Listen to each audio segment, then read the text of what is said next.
Fala galera, sejam bem-vindos a mais um vídeo de orçamento do canal. E hoje, já que eu recebo muitas perguntas sobre o meu PC, eu vou fazer em forma de orçamento as configurações que eu uso aqui. É bom porque vai servir para tirar a dúvida de vocês sobre a minha configuração e também que eu vou fazer um paralelo com o que eu gastei e quanto vale o meu PC atualmente. Conforme eu for mostrando os componentes, vocês vão ver, é um PC básico, mas foi com ele que eu fiz tudo até agora no canal. Então tá dando certo, né? E eu considero a minha configuração uma configuração muito bem equilibrada, visando muito o custo-benefício. Então chega de falar, vamos mostrar aí as configurações que eu uso.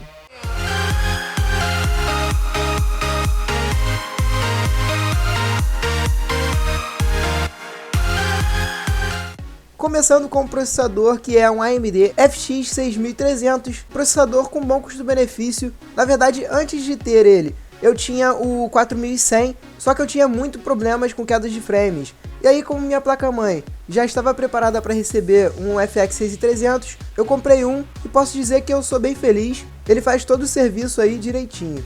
Como características, temos uma litografia de 32 nanômetros. Ele possui 6 núcleos, apesar de algumas pessoas aí chiarem com esses 6 núcleos. Ele possui um clock de 3.5 GHz e tem um turbo para 4.1, se não me engano.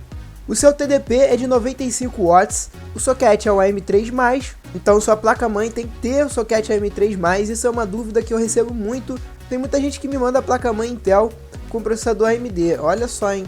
Então é sempre bom falar do socket, que é o encaixe do processador na placa-mãe.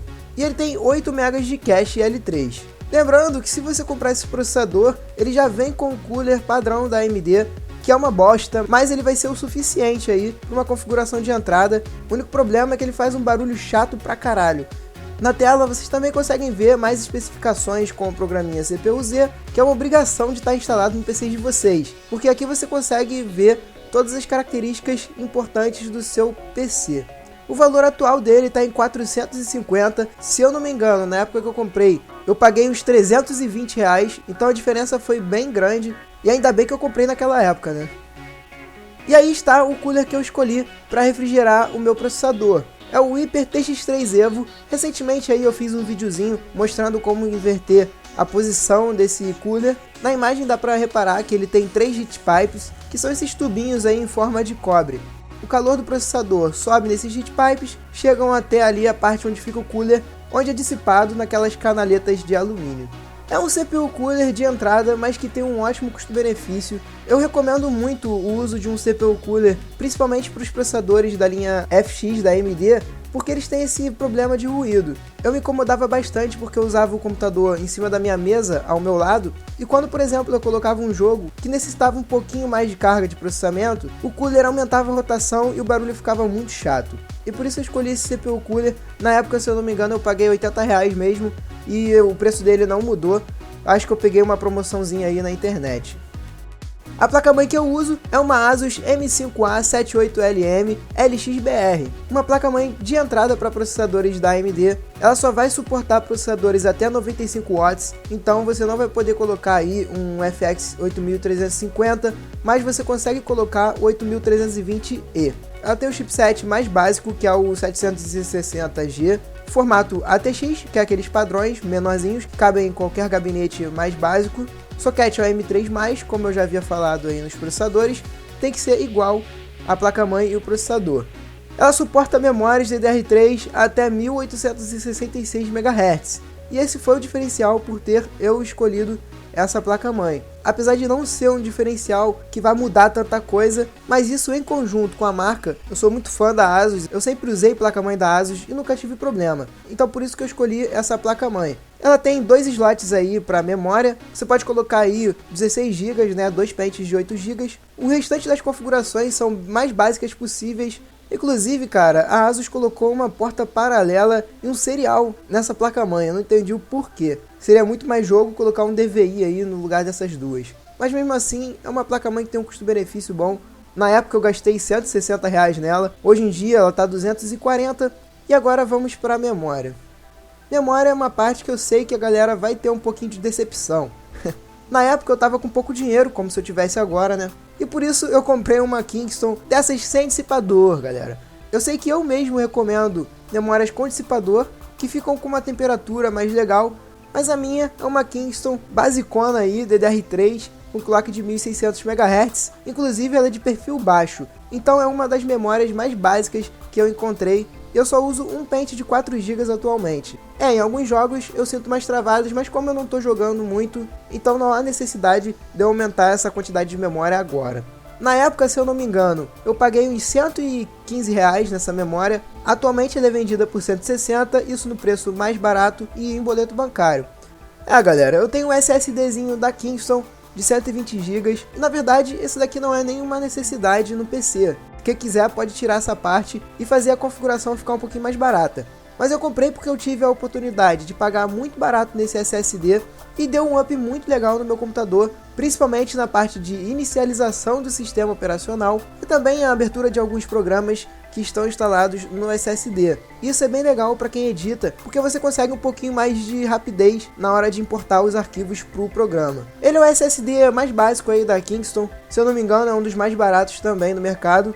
E na época, cara, eu paguei R$190. Eu praticamente paguei mais barato do que eu iria pagar em um SSD de 64 GB e por isso que eu comprei mesmo. Eu não me arrependo, valeu muito a pena. Atualmente ele é vendido por nada mais, nada menos do que R$325. Então foi ou não foi uma boa compra? Para armazenar os meus arquivos, eu uso um HD da Seagate de 1 TB.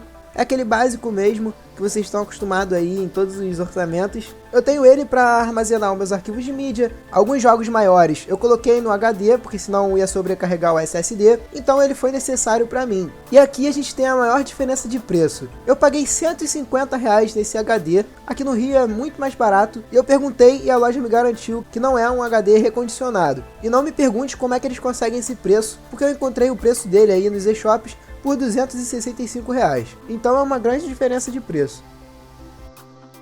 A minha placa de vídeo é uma GTX 650 Ti, mas como eu não achei ela no mercado para comprar, então eu coloquei uma que é bem parecida e que tem um desempenho muito semelhante, que no caso foi uma Gigabyte GTX 750. Não ia ser bom eu colocar a minha placa de vídeo, já que ela não está mais disponível no mercado. Como características da GTX 750, no caso o modelo da Gigabyte tem clock de 1059 MHz, são 512 CUDA-cores, o que é padrão em todas as placas GTX 750. Esse modelinho é de 1 GB de DDR5, tem interfaces de 128 bits com memory clock de 5000 MHz. E o seu TDP é de incrível 55 watts, o que é muito baixo, você não vai nem precisar de conector extra PCI Express para poder alimentar essa placa de vídeo. Falando um pouquinho sobre a minha placa de vídeo, ela roda todos os jogos atuais, eu nunca tive problema com nenhum jogo. A única observação que eu faço é que a minha placa de vídeo tem 1 GB só de memória. Isso rendeu pequenos problemas no GTA V, já que ele limita a capacidade de gráfico conforme o tamanho da memória. Mas mesmo assim eu consegui rodar o jogo de boa e não tive queda de frames, apenas tive que alterar um pouquinho o gráfico para que esse limite fosse obedecido. Eu paguei R$395, lembro muito bem, na época que eu comprei a minha GTX 650 Ti, e atualmente a gente consegue aí comprar uma placa semelhante por um valor de R$495, exatamente R$100 a mais do que eu paguei na minha.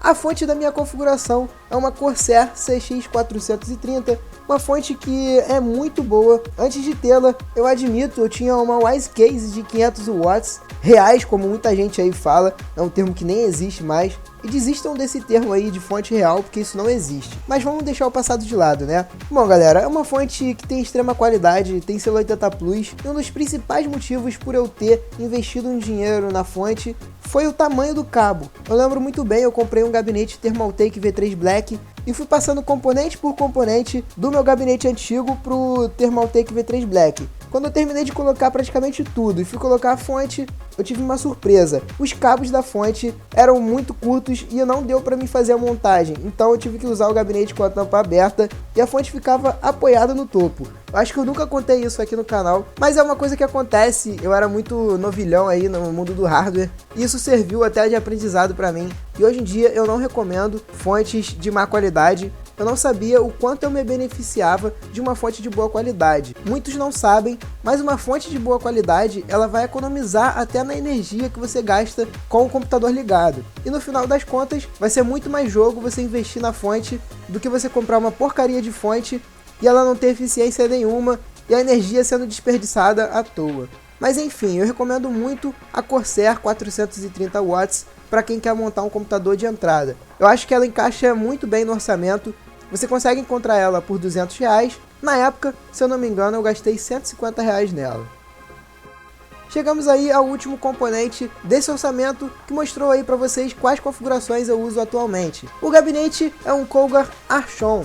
Como eu falei anteriormente, eu tinha um Thermaltake V3 Black, que já é um gabinete voltado para o lado gamer, mas ele tinha muitos problemas com o cable management. Apesar de ser um gabinete que tinha uma boa refrigeração, você não tem nele espaço para fazer um cable management legal, e isso me incomodava bastante. E por isso eu optei por vender o meu V3 Black e comprar um Cougar Archon, que é um gabinete sensacional para a faixa de preço dele. Nele você já tem suporte a baias em formato de gaveta para os HDs, você já tem também um suporte muito bom para cable management, dá para fazer uma montagem muito limpa nele, sem contar que para fazer manutenção nesse gabinete é muito mais fácil. Você consegue remover aí a parte da frente e limpar tudo, tirando aquela poeira que fica acumulada. No painel frontal ele tem um USB 3.0 que não tem adaptador, então se a sua placa-mãe não tiver conector frontal de USB 3.0, você não vai conseguir utilizá-lo. Tem mais um USB 2.0 e a entrada e saída de áudio. Você consegue colocar uma placa de vídeo de no máximo 31 cm, então tem que tomar um pouquinho de cuidado porque algumas placas de vídeo não vão caber nesse gabinete. E ele tem dimensões um pouco reduzidas se a gente for comparar com os gabinetes atuais voltados para um PC gamer. Eu encontrei ele no mercado vendendo a R$140, que foi exatamente o preço que eu paguei nele. E é isso aí, galera, chegamos à configuração resumida, onde eu dou a minha opinião sobre todos os componentes escolhidos. No total, atualmente, a gente gasta R$2.355 para montar uma configuração exatamente a que eu tenho. Se a gente for fazer uma comparação, eu gastei cerca de 1.900 e alguma coisinha ao todo na minha configuração. Claro que eu fui mudando algumas coisas no decorrer do tempo, eu não gastei tudo de uma vez, e acredito que a minha configuração seja bem equilibrada. O único problema é que eu tenho sim que colocar mais um pente de 4 GB, até para melhorar o desempenho geral do PC, e é um upgrade que eu pretendo fazer quase que imediatamente. Se alguém quiser fazer uma caridade aí e me doar 2 pentes de 4 GB, está aceito.